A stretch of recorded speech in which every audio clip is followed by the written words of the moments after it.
Ito po ay... O yan po. Ay, ano po yan? Nakatangilid tayo. Ay, binigyan po siya ng alahas, sir. What's the name? It should be B. Necklace. Ay, at kumis pa sa... At kinis siya sa ulo at sa pisngi. Okay, at kailan mo nakuha itong video na ito? Ngayon pang May. Kinausap mo Yes, ba? ma'am. Anong sabi niya? Ko. Sabi ni, inamin niya din. Karelasyon siya noon. At patuloy pa rin ang relasyon? Nung una, ma'am, ako lang nagpapatawad sa kanya. Hindi siya humingi ng tawad sa akin. Kaya ngayon, November 29, nahuli din siya napicturean doon siya ng kaibigan din niya, sinend sa akin. Kaya kinumpronta ko rin siya. Nag-away kami ngayon. Kaya niya ako binilaki. Kahit anong nasabi ko sa kanya. Nung 29, ma'am, nag-away kami. Patalikod lang siya na picturean. At kilala ko naman ang likod niya? Likod niya. Hasta yung kabit niya. May ebidensya din ako, ma'am, na siya yun talaga. Nagsasabi ng totoo yung nakapicture sa kanya. At saka yung mga kaibigan niya, na kaibigan mo rin, ang magpapatunay na itong si Emeline nga ay ngayon, may karelasyon. Hanggang ngayon. Hanggang ngayon, doon. Ang sinabi niya sa akin, ma'am, kaya nga niya ginagawa ngayon, kasi hindi siya humingi ng tawad sa akin kahit nagkasala siya. Bakit mo ginawa sa akin? Pang-apat na naman yun. Brian, huwag ka masyado pa-victim, ha? Naayos na natin yun lahat. Ang ginawa mo, paulit-ulit mo sinisend sa mga tao dito para makakuha ka ng ibang informasyon. Hindi naman tayo nag-ayos. Yung pangatlong ginawa mo, nag-ayos tayo. Paano tayo mag-ayos? Ayos. Ako lang nag-ayos Ako lang nag-ayos. Ikaw ang hindi humingi sa akin ng tawad. Yung nakita kita. Yung may picture at video ka. Kaya pinatawad kita. Kaya gusto ko mabuo ang pamilya natin.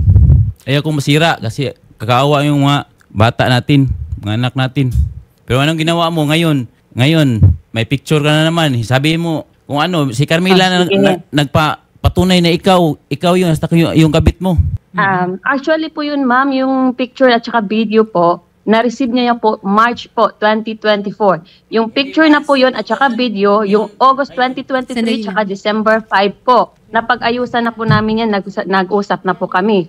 Ngayon po, pag nag-aaway po kami, ginagamit po niya yung pang-blackmail. Ang every time kasi yung linggo na wala kaming pag-aawayan, lalo na po tagsahod po. Ito yung gagamitin niyang pang-blackmail, nagagalit po siya pag di ko siya binigbigyan ng pera. Okay. Umuwi po ako noong 2022. Okay. Noong 2022 po, may sasakyan pa kami, may babuyan pa kami kasi yung gusto niya, sinuportahan ko siya para po sa pamilya namin. Okay. Ang ginawa niya po, kada away po namin, binibinta niya. Nagkatatlo na po kaming inahin. Lahat po may mga anak na yon. Binibinta niya. Okay. Ngayon po, every 3 months sinusuportahan ko po siya. 2022 po, meron pa po yan. Pag-uwi ko po, binigyan ko pa siya, dinagdagan ko pa ng 50,000 cash para lang po madagdagan yung puhunan namin. Ang ginawa niya po, first po, nagbinta niya yung 6 na biik. Malaki na po kasi every 3 months nag-harvest. Ngayon po, more than 100,000 yung binta. Magtatanong ako after nasan yung resibo, asan yun. Nagagalit siya bakit ako nagtatanong. Kasi ang issue naman dito talaga is may katotohanan ba na meron kang ibang lalaki o may iba kang karelasyon dyan at kung ano na ang estado ng inyong relasyon bilang mag-asawa at bilang... Wala po. Actually, wala po. Kaya nga po dumating sa point na yan, gusto ko po dito po mag-start kung bakit ako napunta sa point na yan na nagbabarkada na po ako dito. Okay. So, sino yung lalaki na nasa video na nagbigay ng alahas sa'yo o parang kwintas yata? Necklace po, opo.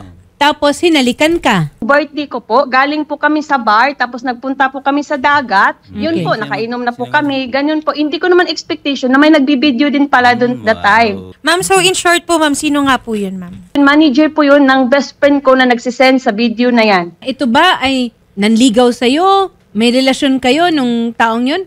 Wala naman po yung ligaw-ligaw. Parang nagbibigay lang po siya sa akin na sinusurprise nila ako na ganyan po.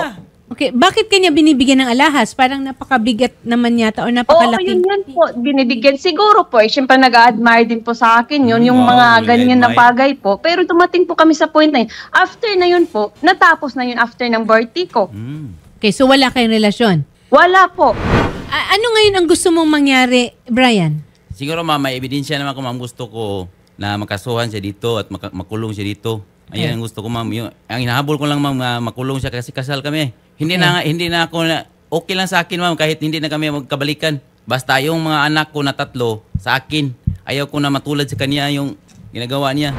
Ang anak ko po, hindi po niya inalagaan. Nasa family ko po. Since birth po sila. Nasaan ba yung mga Wala bata? po siya. Ang dalawa ma'am, Sa mama ko. nandun sa mama niya. Kasi Oo. nagtatrabaho pa kami sa MIPSA, sa Cebu.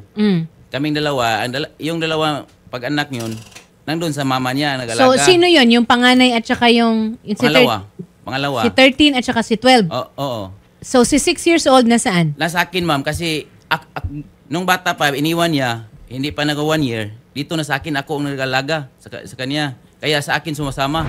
Kung kakasuhan mo yung asawa mo, papauwiin dito, lalong wala tayong kabuhayan.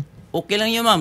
Diba? Yung 3 anak ko ma'am, At gusto ko sa akin ito pa, at bubuhayin ko. nakukulangan ako sa ebidensya. Pagdating kasi sa korte, ang ebidensya na kailangan matibay. Tapos, pangalawa, sa ibang bansa nangyari ito at saka nasa ibang bansa si Emeline. Maraming mga, although nagkaroon ako ng kaso na ganito, napauwi namin, Interpol ang ginamit, abandonment of children. Pero dito kasi, hindi naman, mukhang wala namang abandonment kasi nagpapadala, Emeline, may pruweba ka na nagpapadala ka ng pera.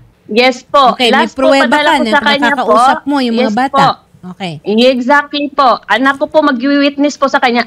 Kasi Last yung anak po, yung... last November 14 po yung padala ko sa kanya. Mm. Doon po rin nag-start yung away namin kasi nga 2 days po nag-start na po siyang hingi ng GCash for scatter po. Yun po yung trabaho niya. Kasi yung 3,000 lang po, nilalaro lang niya parang wala lang, which is pinaghirapan ko dito. Wow, Casino. 3,000. Kanino mo pinapadala yung pera, Emeline? Sa kanya Yung mismo? pera po, yung para sa kanya, is para sa kanya lang po yan. At saka yung sa bahay sana namin. Kasi walang-wala Sa akin po pa. siyang kahit single piso po. Okay. Wala. So, 7,000, diretso kay Brian, iba pa, nagpapadala ka Yes sa po. nanay mo.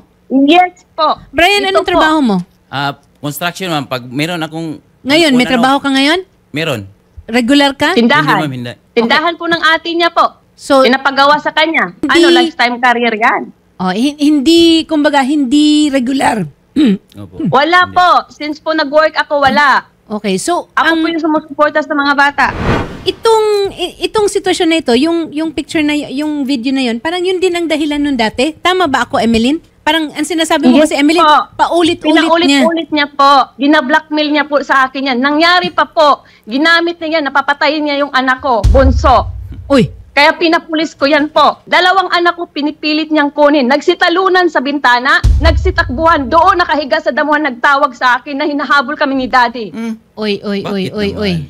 Lain na ng Yun. istorya ha, Brian, ha? Ma'am, Yun, anak mo yung alam ko anak ma'am. mo yung kausapin yung mo. anak namin ma'am, malaki na. Oh, Pagkatapos namin mag-away ma'am, binigyan ng pira niya. Oh. Binigyan ng pira niya, saka sinasabi niya na huwag kayong sasama sa ama niyo. Yun ang sinasabi niya. kung magkakaso ka, tutulungan natin. Pero kung ito lang ang ipapakita natin sa huwes, ako sigurado ako madidismiss eh. Kulang na kulang eh. Gusto ko lang ma-establish kasi na unahin natin sana yung mga bata, yung kalagayan ng mga bata. Nasaan ba sila ngayon? Wala naman pala sa'yo yung 3, isa lang yung nasa'yo. Tapos kung merong katotohanin yung allegations.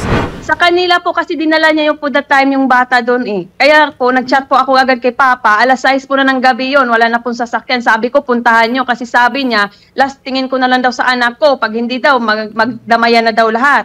Meron kang ano nito? Conversation, screenshot? po ako po. Yes po. Lahat po. Andito po.